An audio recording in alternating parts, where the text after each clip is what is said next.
The Duke's ward broke from her nurse's hand and ran straight into the path of the carriage. Eleanor was already moving.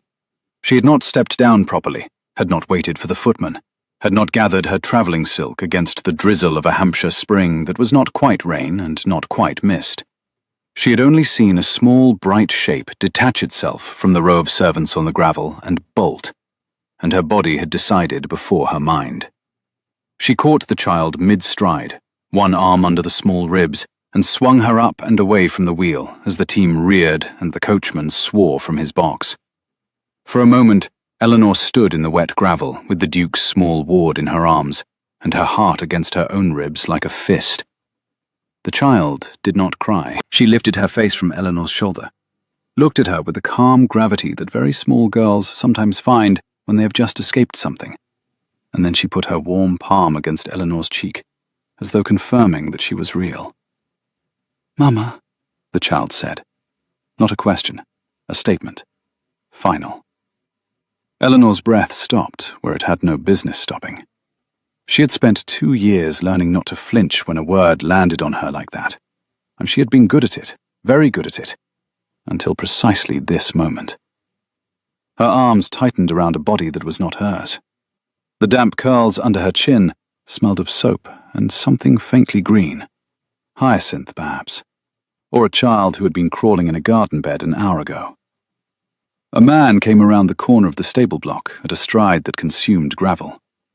He was hatless, in a coat the colour of indigo gone almost black with rain, and his shoulders filled the space between the holly hedges, as if the path had been carved for him. His hair was dark and damp and pushed back, and his face, when Eleanor looked up over the top of the child's head, was the face of a man who had heard the carriage rear from somewhere out of sight and was running not toward an accident, but toward a particular small body that had a habit of being where she should not be. He stopped 6 feet from Eleanor. His eyes went first to the child, ran over her, found her unhurt. Only then did they lift to Eleanor's face. He did not speak. The relief in him was so complete that for a beat he could not. "Your Grace," Eleanor said. She tried to curtsy, found she could not, settled for inclining her head over the child she was still holding. I am the new companion, from the agency, Miss Carrow." "Yes," the Duke said. "I see." His voice was lower than she expected, measured, warm in the way that fires kept burning a long time are warm, not blazing, but steady. He did not move to take the child from her. "She came down to meet the carriage," he said. "She does not like to be told no when she has decided a thing." "She has decided," Eleanor said carefully, "that I am her mamma." The Duke became very still. The drizzle ticked against the holly leaves.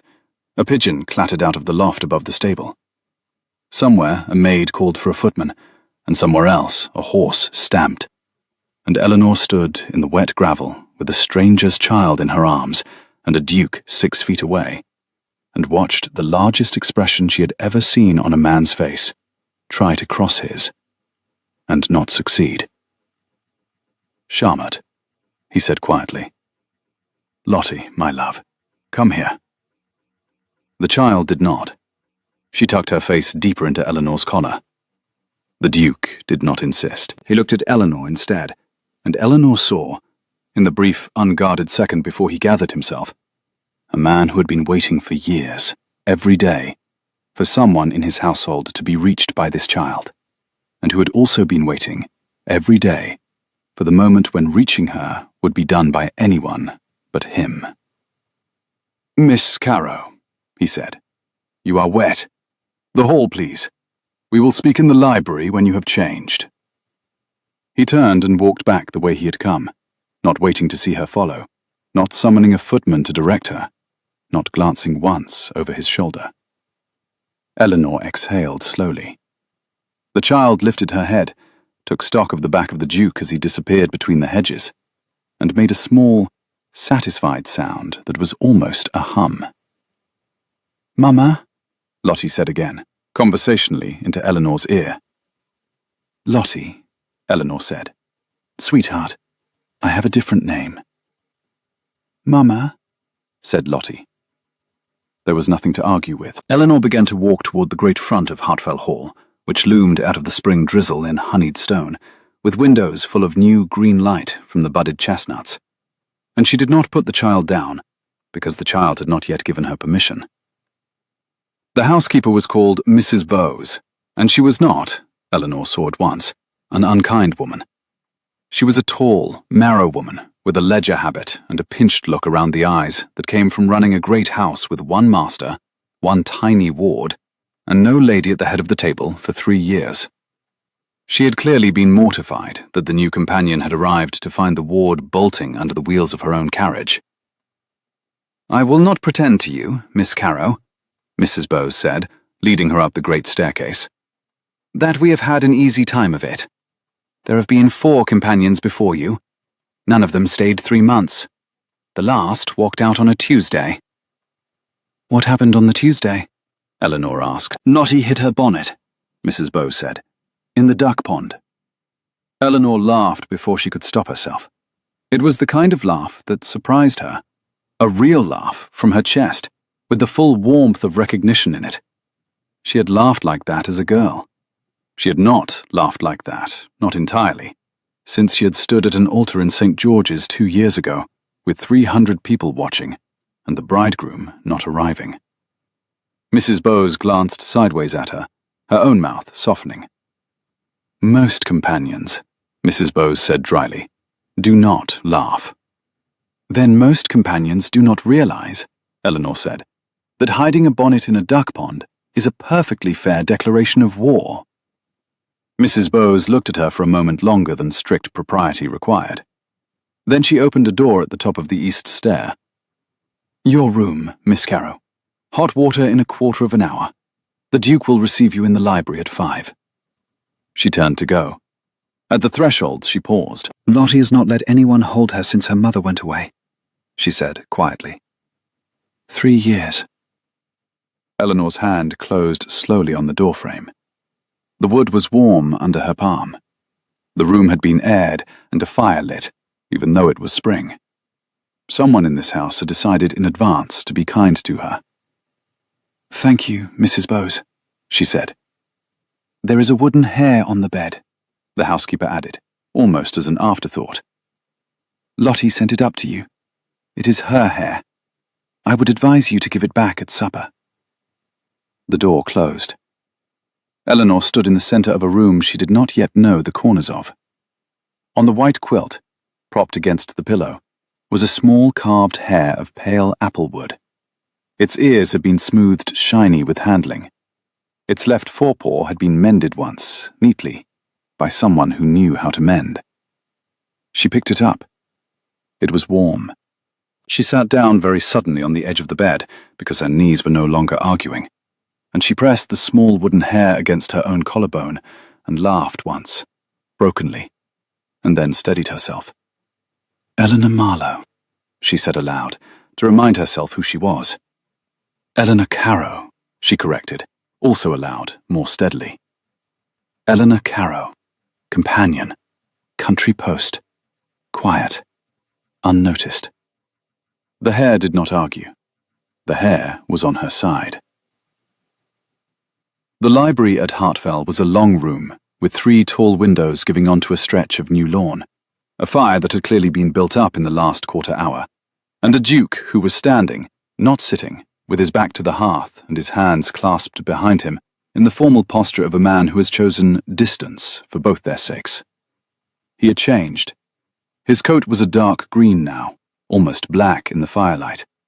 His shoulders, somehow, had not got any narrower indoors. "Miss Carrow," he said. "Your Grace." She came in to the second window, no further. The carpet was a deep, soft blue that gave under her foot. The hare, returned at the door to a delighted Lottie, was now no doubt being marched along the nursery windowsill in a procession of 1. "You have read the terms of your engagement," the Duke said. "I have." "You will be paid quarterly. The rest of your conditions stand.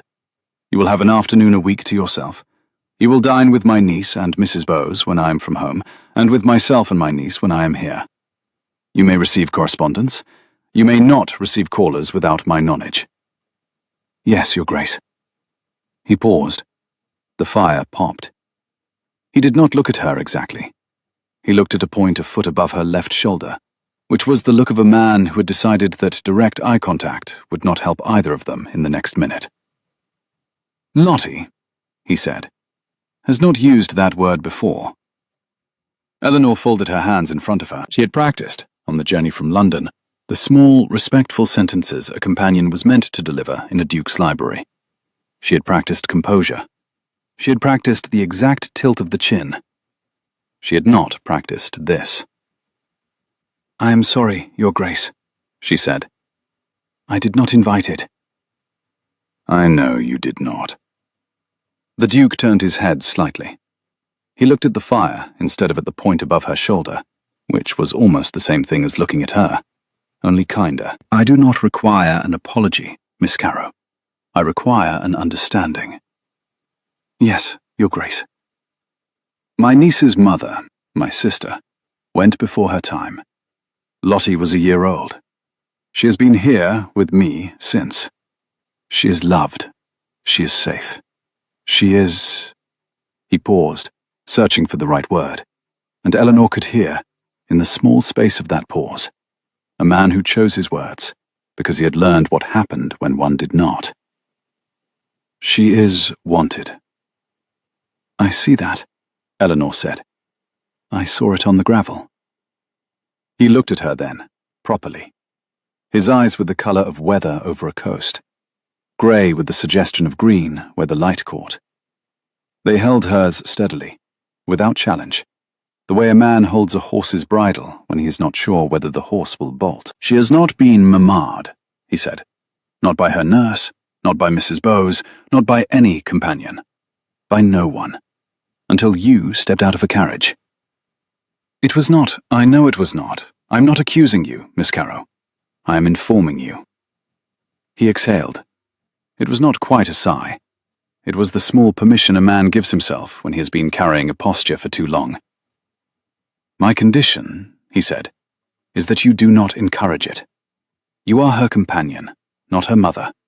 We do not put words on her tongue she will have to give back. Eleanor felt the shape of the sentence settle over her like a hand placed deliberately on a shoulder.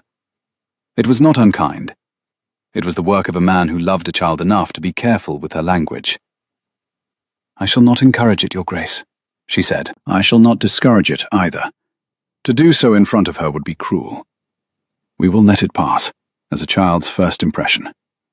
You will become Miss Carrow to her over the next weeks, by simple, gentle correction. I understand. Good. He turned his face fully back to her. The relief that had been in him on the gravel was gone. In its place was a careful, formal warmth that Eleanor recognized because she had worn its female version every day for 24 months. You laughed, he said suddenly. She blinked. In the carriage drive, with Mrs. Bowes. I heard you from the steward's window. The previous companions did not laugh, Miss Carrow. I have not heard a laugh of that kind in this house since my sister went. He said it without sentiment, like a man stating a barometer reading. It is a thing my niece deserves to hear. I'm glad you brought it. That is all. Thank you, Your Grace. Supper at 7. Lottie eats at 5:30. Mrs. Bowes will direct you. She turned to go. At the door he said, without raising his voice, Miss Carrow. She paused. Welcome to Hartfell. It was almost nothing. It was the smallest possible courtesy. And yet Eleanor, who had been welcomed into many houses and turned out of 2, heard in it a man who did not waste words. Thank you, she said again, and went out. In the corridor she leaned against the wood paneling for 1 second and pressed her palm flat against it, as though steadying herself against a moving deck.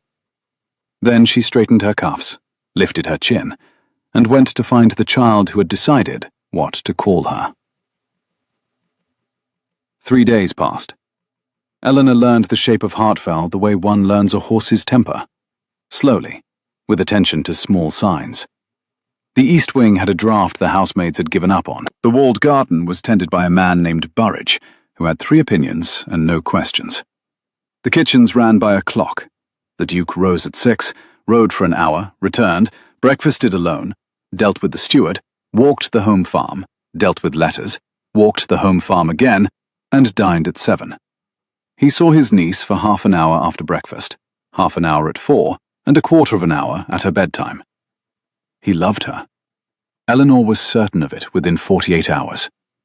He loved her with the fierce, careful, hands-off love of a man who had been told, somewhere along the way, that his hands were too rough for breakable things, and had decided to believe it. Lottie was 4 years old. She had her uncle's grey-green eyes and a mouth like her grandmother's miniature in the long gallery, and she preferred to be carried sideways because, she said, that way she could see both sides of the corridor at once. She had a vocabulary surprising for her age, and a habit of sudden, complete silences when she was thinking. Her wooden hair went everywhere. The hair's name was Mr. Glove. Eleanor had been afraid to ask why. By the end of the 3rd day, Eleanor had been told by Lottie that her freckles were like a constellation, that hyacinths smelled purple, that the second best place to hide was under the dining table, and that Mr. Glove preferred his tea with cream. Eleanor had not been corrected from Mama. She had, gently and consistently, been correcting.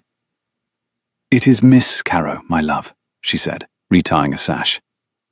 "Mama," said Lottie, watching the bow with critical interest. "Miss Caro. Mama Caro. That is a compromise, sweetheart. I think we will not pursue it." "Mama Caro," said Lottie firmly, "is what I have decided." She slid off the chair and pattered off to find her hair. The Duke, who was passing the open nursery door with a sheaf of land agent letters in his hand, did not break stride, but he heard. Eleanor saw the small twitch at the corner of his mouth that was the closest thing to a smile she had seen on him. It is a strange thing, she thought, to be reduced to the language of someone 4 years old, and to find it the most accurate language anyone has used about you in years. On the 4th morning, she found him in the greenhouse. She had not expected him there. She had taken Lottie down to the kitchen yard hens, a daily ritual since the 2nd day, and the child had wanted afterwards to see the lemon trees. Eleanor, who had grown up with no greenhouses and no lemon trees, was helpless to refuse. The Duke was at the far end, in his shirt sleeves, pruning a fig. He had hung his coat on a nail. The shirt was white, the cuffs turned back, and the morning sun through the glass put a slant of gold on the long, working line of his arm. His shoulders moved with the small repeated work of the shears.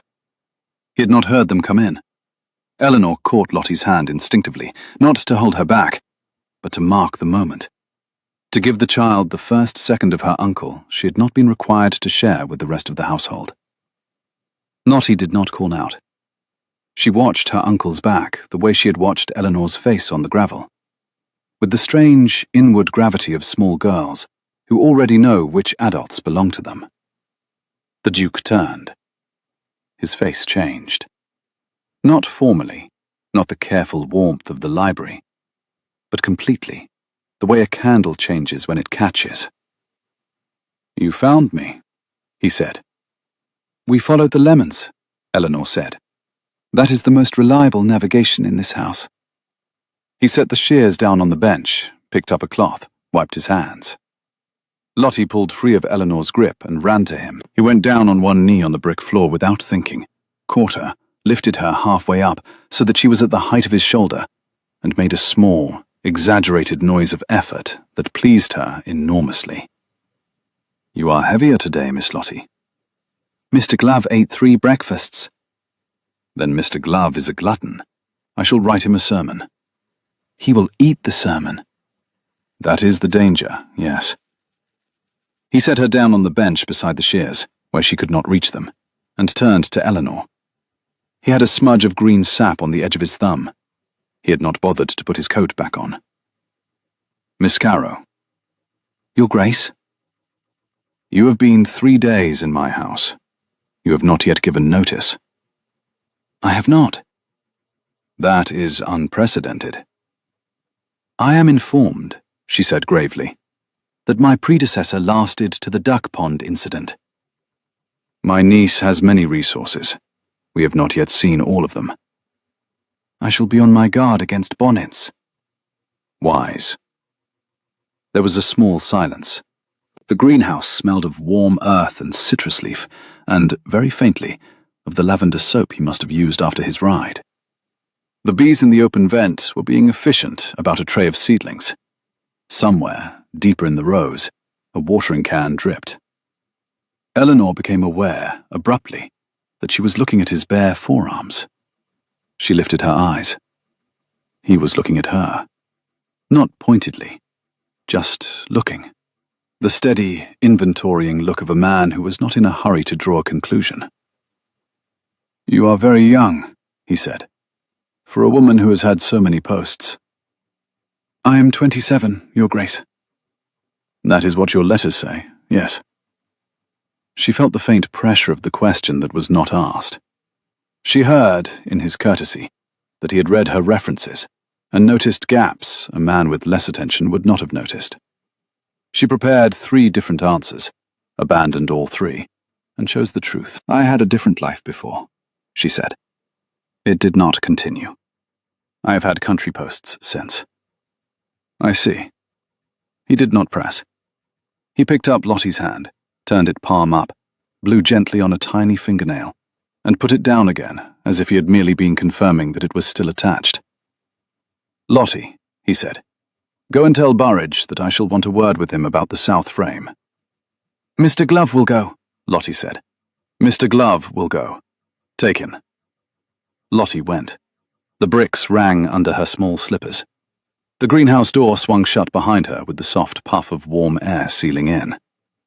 The Duke straightened. "I do not pry, Miss Carrow." "I noticed, Your Grace." "I observe. There is a difference." "There is." He picked up the shears again. He did not return to the fig. He stood with the closed shears in his hand and looked at Eleanor across the bench, as if measuring something he could not yet name. "My niece needs," he said, "what she has decided you are. Whatever you wish to be called, she will hear what she hears. I am asking you to stay long enough that her hearing is correct." "Long enough is?" "Until she is 12 at the earliest." Eleanor laughed, short, startled, helpless. "Your Grace, I came on a 1-month trial." "I am aware." "I cannot promise 8 years." "I am not asking for 8 years, Miss Carrow. I am asking for your presence until further notice, with salary commensurate, with privacy commensurate, with what protections I am able to extend." She stared at him. The shears in his hand were perfectly still. "You are asking me," she said slowly, "to stay until further notice for the sake of a 4-year-old's vocabulary." "I am asking you to stay until further notice for the sake of a 4-year-old." There it was, the plain sentence underneath the formal one. Eleanor did not answer immediately. She could not. She had walked into Hartfell 3 days ago, expecting to disappear into a household, and found, instead, that a duke and his ward had between them a need shaped exactly like the woman she had been before her name was broken.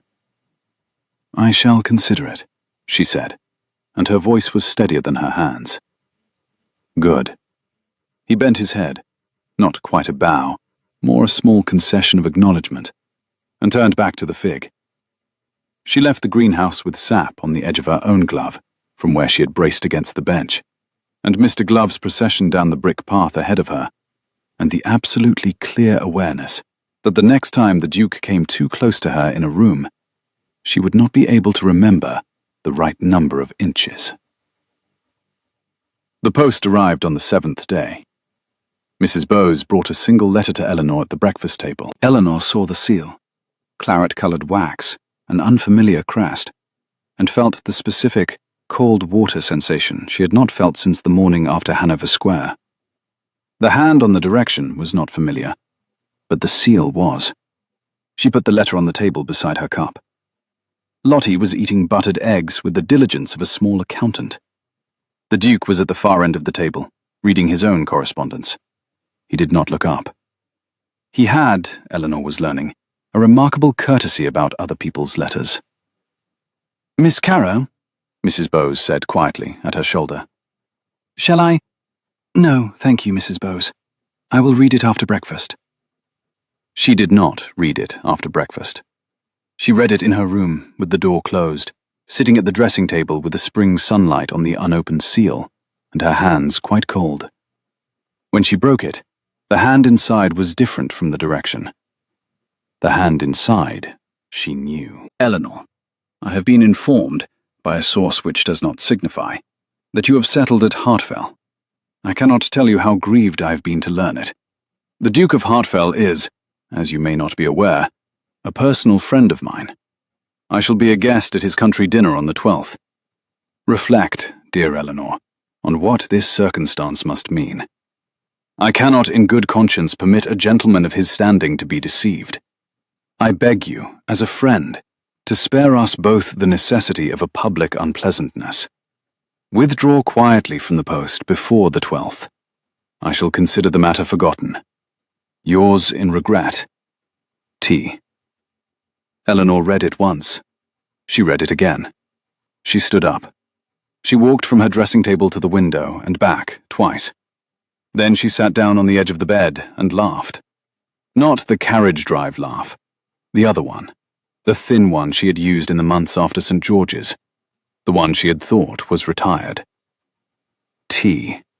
The single initial. As though they were still in the easy, lettered proximity of an engaged couple. As though there had not been 300 witnesses. Lord Tarrant. He had not changed.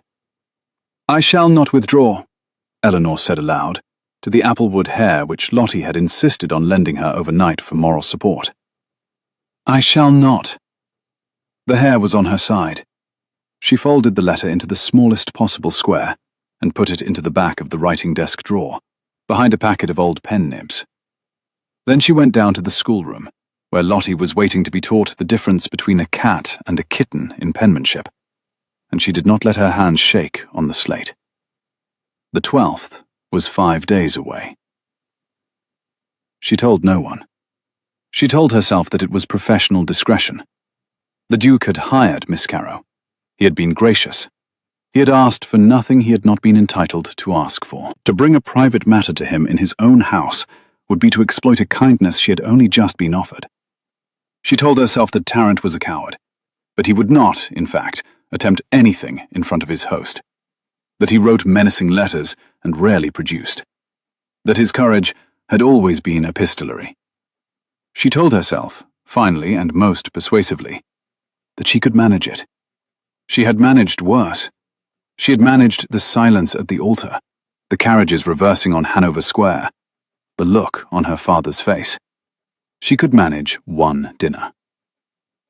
On the morning of the 12th, she dressed Lottie in a pale green muslin with a sprig pattern, tied a ribbon for the 3rd time, and went down to her own room to put on the dress she had been keeping for an emergency that, until this week, she had not believed would arrive. It was a deep ruby silk. It was 3 years old. It had been altered at her own hand, after she had stopped being a person who wore deep ruby silk. It still fitted.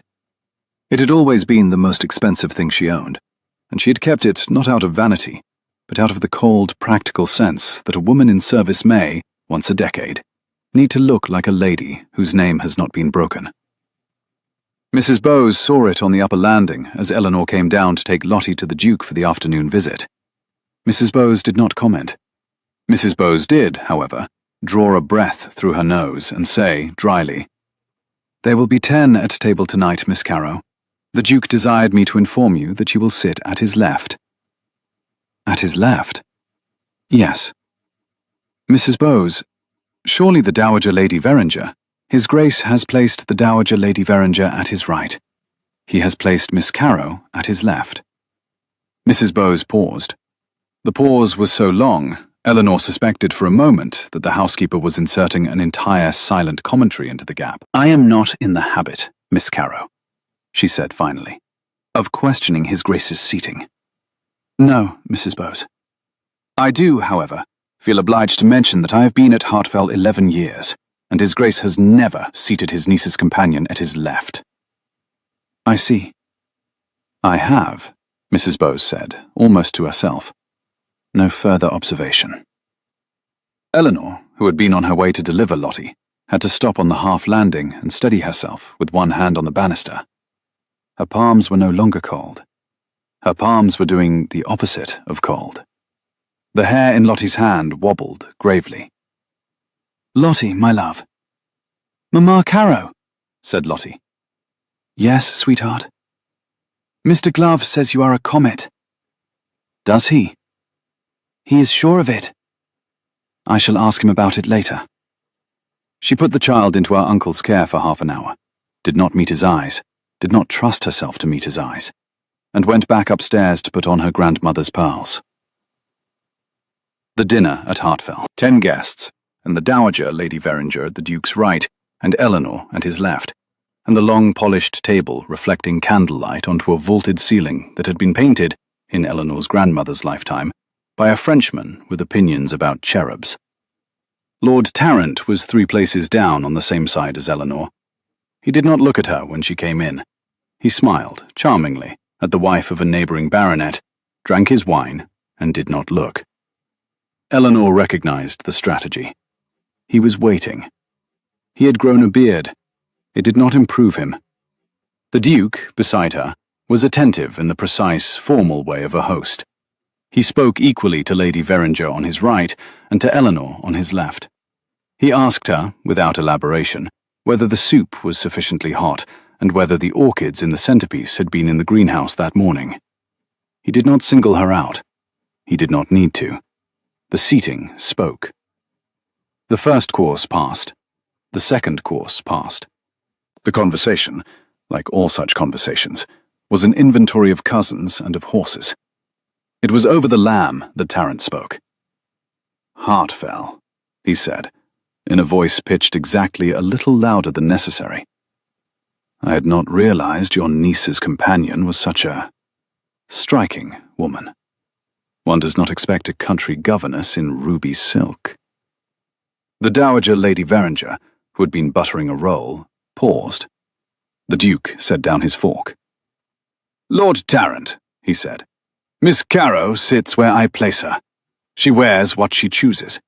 The garments and the seating are not, properly, dinner conversation."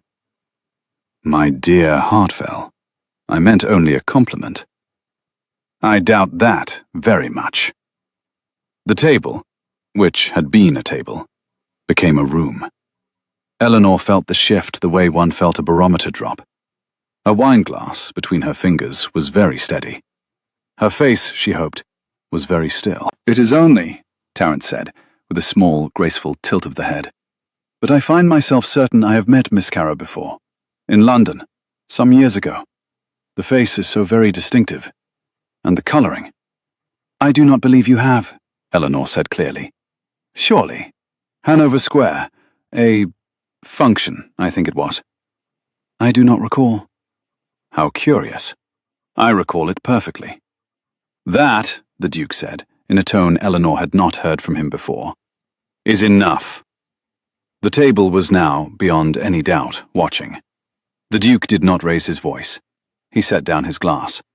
He turned his head 1/4 turn toward Tarrant, and his grey-green eyes were the colour of a sea before weather. "Lord Tarrant, you will recall, perhaps, that I extended this invitation to you as a friend of my late cousin's husband, which is the thinnest connection at this table. You are a guest in my house. You are seated with my dependents. The young woman on my left is in my employment and under my protection. A second remark of that nature will compel me to ask you to retire from the table. A third will compel me to ask you to retire from Hartfell. I trust I am clear." The silence that followed was not awkward. It was complete. Tarrant smiled. The smile was a thin, pale thing. "Forgive me, Hartfell. I had not understood that the subject was sensitive." "There is no subject," the Duke said. "There is only a meal." "Lady Veringer, the lamb is excellent, is it not?" "Quite excellent, Hartfell," Lady Veringer said, dry as paper. Quite the best mutton I have had in years." It was lamb, not mutton. The whole table understood the loyalty of the deliberate mistake. Two of the gentlemen laughed. The neighbouring baronet's wife, with the social instinct of a woman who had survived 12 London seasons, asked the Duke a long, dull, useful question about drainage on his home farm. The conversation closed over Tarrant the way a pond closes over a thrown stone. Eleanor did not dare look at the Duke. Eleanor did not dare look at her plate. Eleanor, who had been silent through 20 months of every kind of hint and innuendo, looked instead at Tarrant. She met his eyes across 3 places of polished mahogany. She did not flinch. She did not soften. She made her face into the exact composed mask she had worn in the carriage on Hanover Square. Only this time, it was not a mask. This time, it was her face. He looked away first. It was a small thing. It was the smallest possible thing. But Eleanor felt, for the first time in 2 years, that some absolutely specific bone in her chest had unlocked. She thought she had got through it. She had got through the lamb and the cheese, and the moment when the ladies withdrew, and Lady Veringer took Eleanor's elbow in the drawing-room doorway and said, in an undertone, "My dear," with a depth of meaning that would have required a paragraph from a younger woman. She had got through the half-hour of the drawing-room, where the baronet's wife sat down beside her and asked her, with intelligent kindness, about Lottie, and listened to the answers as though Lottie were a perfectly normal and acceptable subject to listen to a companion about. She had begun, very cautiously, to think she had got through it. Then Tarrant came into the corridor. The gentleman had risen from the dining room, and Eleanor, wanting 1 minute to herself before the music began, had stepped out toward the schoolroom stair to check that Lottie was settled. She had not heard him follow. He caught her elbow at the foot of the stair. "Eleanor?"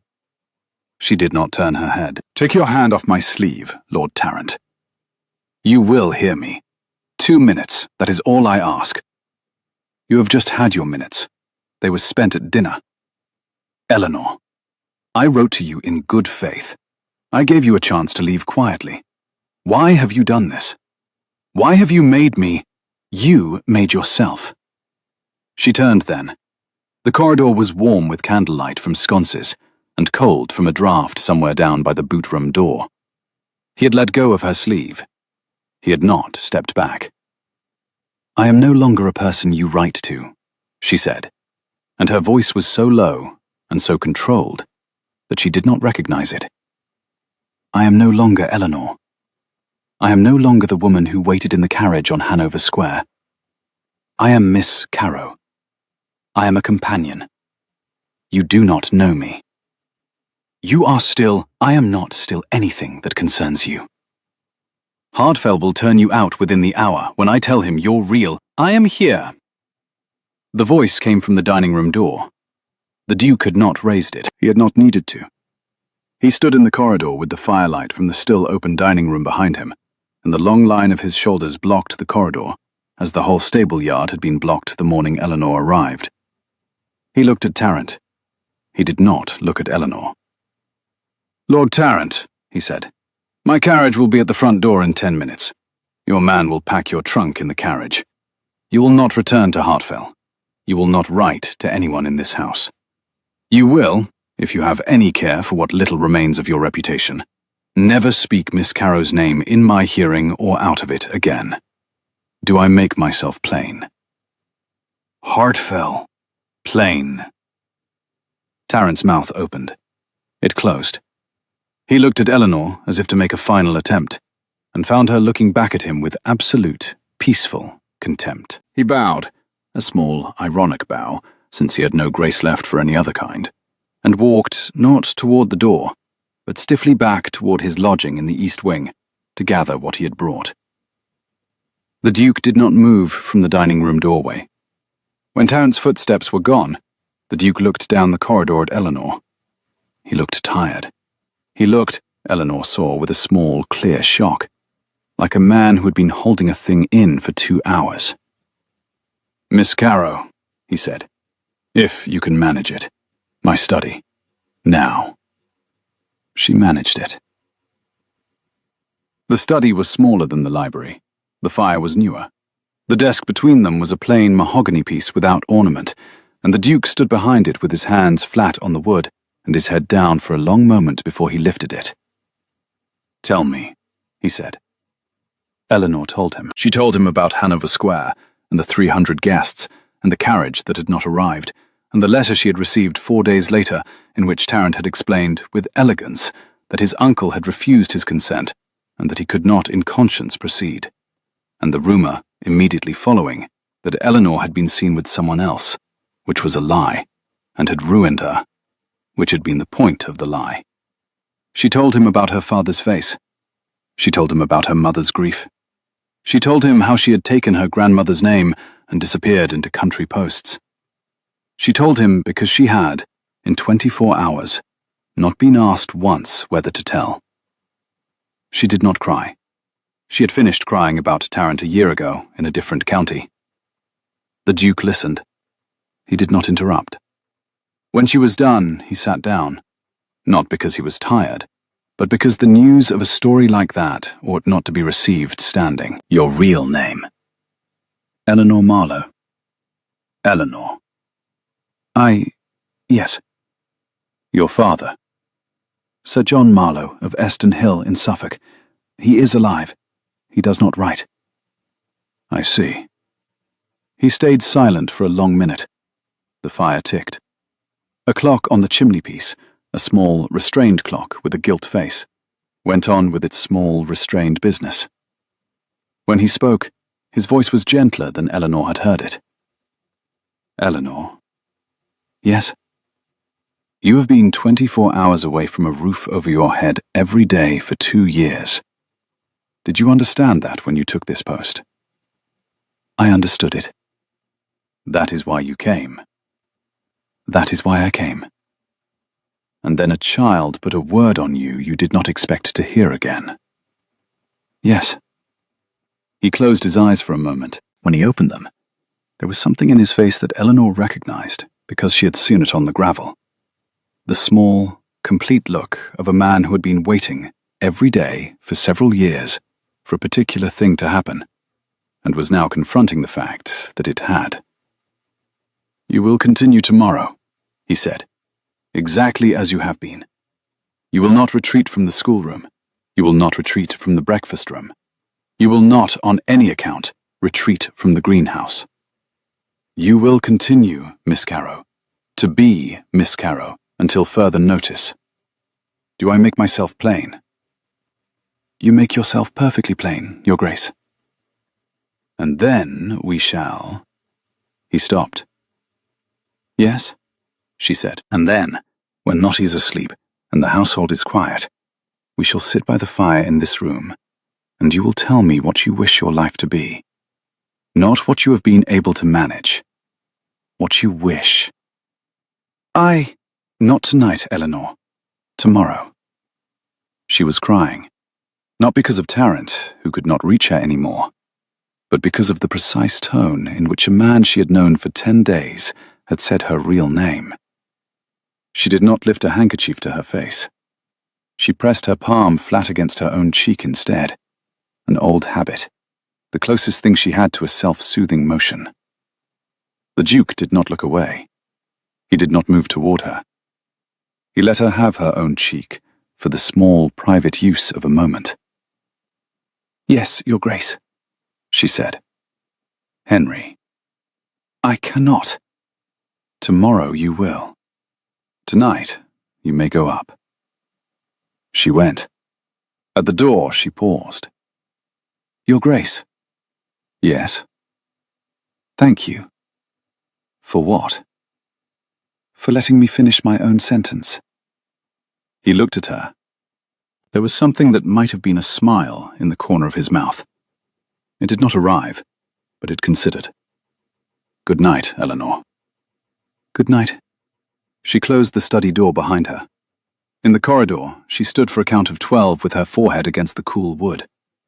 Then she went up the east stair, past the schoolroom, into Lottie's nursery, where where Mrs. Bowes had left a small candle burning, and she sat on the edge of the child's bed for a long time and watched the small, steady rise and fall of a child's sleep.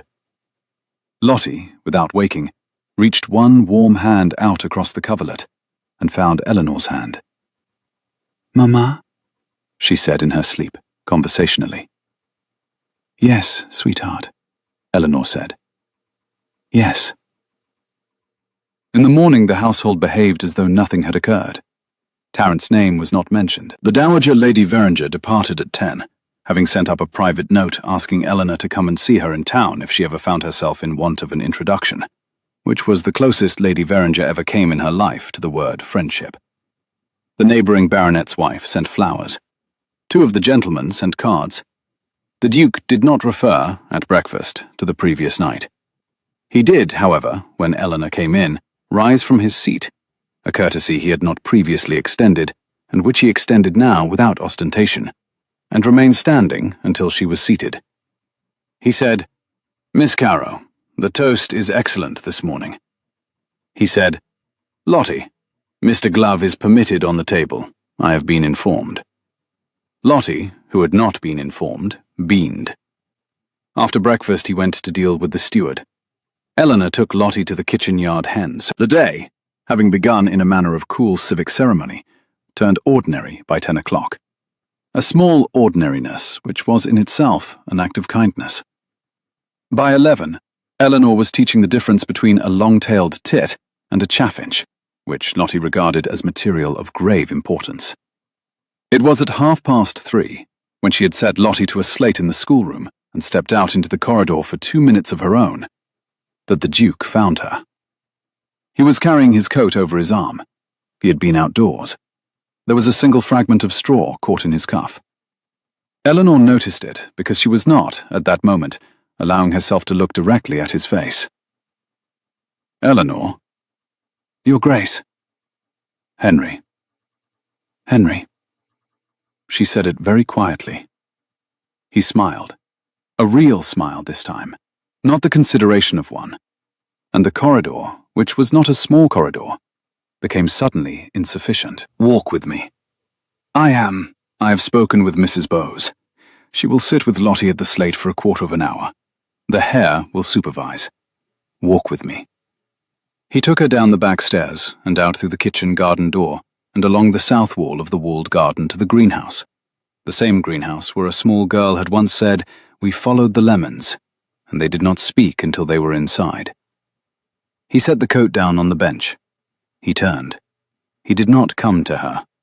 He stayed 3 paces away, which Eleanor was grateful for, because 3 paces was the difference between coherence and incoherence. "You are not alone in this house," he said. "You have not been since the morning you arrived. You did not know it. I did not perhaps know it either. I did not entirely know what I was doing when I sent the agency the description I did." "Your Grace." "Henry. Henry. I asked them for a woman who could match my niece. I did not anticipate the rest." "What rest?" He looked at her. The morning light through the glass had warmed to afternoon, and the shadow of a fig leaf moved on the brick floor between them. "The rest, Eleanor, is what I would like, with your permission, to call you something other than Miss Carrow. Not yet, in time, with your patient consent, with the small, steady demonstration on my part that I am someone who can be patient. With Lottie, who is already chosen for both of us in the meantime, providing a daily reminder of what she would like the household to call you also." She did not speak. "I am not asking now," he said. "I am giving you an honest map of what comes next. I am asking only that you stay, that you continue, that you let me be in the room with you, often, without ceremony." "Henry." "Yes." "Lottie called me Mama before she had been told my name." "Yes." "You are asking me to stay in a house where the 4-year-old has already named me." "I am." "Henry." "Yes." "The 4-year-old," she said, "has more sense than either of us." He laughed. It was the first time she had heard him laugh, A real laugh, from the chest, rusty at the edges from disuse. It was not a long laugh. It was the laugh of a man who had not, in fact, been waiting for years to be told the joke. It was the laugh of a man who had just been told, by the woman he was learning to want, that his ward was ahead of them both. "I shall stay," she said, "until further notice. Until further notice. And I shall be Miss Carrow for as long as you need me to be Miss Carrow. And then I shall be... we shall see. I have conditions, Henry." "Tell them." "I do not become Mamma because I am asked. I do not become any name because I am asked. I have been asked a name once before in my life, and I lost it. The next name I take, I shall take because I have chosen it. That is fair. And I shall not be asked to forgive Tarrant. I shall not pretend, on any future occasion, that I have. You shall not. And Lottie shall not be told the parts she does not need. She shall not. Then, yes." He came forward then. 3 paces was not, as it turned out, a defended distance. He stopped close enough that she felt the heat of him before he touched her. He did not embrace her. He took her right hand instead, the one with the small green sap stain on the cuff from the morning's lemon expedition, and held it loosely between both of his. "Eleanor," he said. "Yes." "I'm going to learn to be the man you take a name for." "You are part way there." "I am aware." He bent his head, not to kiss her, not yet. The "not yet" was its own promise, and pressed his forehead to hers for the count of 3. The greenhouse smelled of warm earth and citrus leaf, and his lavender soap, and her grandmother's pearls. And somewhere outside in the kitchen yard, a hen was complaining elaborately about something, and somewhere upstairs, a 4-year-old was drawing a very serious portrait of a hare on a slate. He let go of her hand. He picked up his coat. He smiled, once, and walked her back to the schoolroom door. "Until further notice," he said.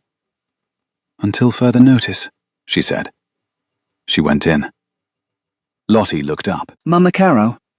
"Yes, my love." "Mr. Glove says the Duke is smiling." "Does he?" "Mr. Glove is sure of it." Eleanor sat down beside the slate and was, for a long moment, unable to speak. 3 months later, on a warm afternoon at the very top of the summer, Eleanor stood on the south lawn of Hartwell Hall, in a pale green muslin with sprigged white flowers, and the Duke stood beside her, in a coat the colour of indigo gone almost black where the shadow of the chestnut crossed it. And Lottie, between them, holding a hand of each, held also, against her shoulder, a wooden hare with a mended forepaw. The vows had been brief. They had been said in the small chapel 1/2 a mile down the Chestnut Avenue, with 20 guests, none of them Tarrant, none of them anyone Eleanor would ever again be required to please. Her father had not come. He had, however, written. The letter was in the back of a writing desk drawer she would, on some future evening, when the afternoon was quiet enough, decide whether to keep. The Chestnut Avenue threw long bars of green light across the lawn. "Mama," Lottie said. "Yes, sweetheart." "Mama," Lottie said again, deliberately, looking up at the Duke. He went down on one knee on the grass. He did not glance at Eleanor first to ask whether he should. "Yes, Lottie." "You are smiling. Mr. Glove was right." "Mr. Glove is frequently right." "Mama," she said one more time, experimentally, and then, with the small, definite smile of a 4-year-old who had been waiting a long time for the rest of the world to catch up. "Wife." The Duke lifted his head. He looked at Eleanor. He did not laugh, although the corner of his mouth moved. "Wife," he said. "Yes," Eleanor said, and her voice was steady, and she did not press her palm to her own cheek, because there was, at last, no longer any need. He stood. He took her hand. The small wooden hare watched gravely from Lottie's shoulder. The afternoon was full of green light, and the kitchen garden smell of warm earth, and a faint, clean note of something growing. Hyacinth, perhaps, or a child who had been crawling in a flower bed an hour ago. "Walk with me," he said. She walked with him. If you have ever stood somewhere you did not belong, with a name you no longer answered to, and felt a small, warm hand find yours in the dark, this story was for you. Tell me in the comments what you thought of Lottie, and of Mr. Glove, and of the moment Tarrant looked away first. Subscribe if you would like another fireside story. Pull your chair closer. There will be more.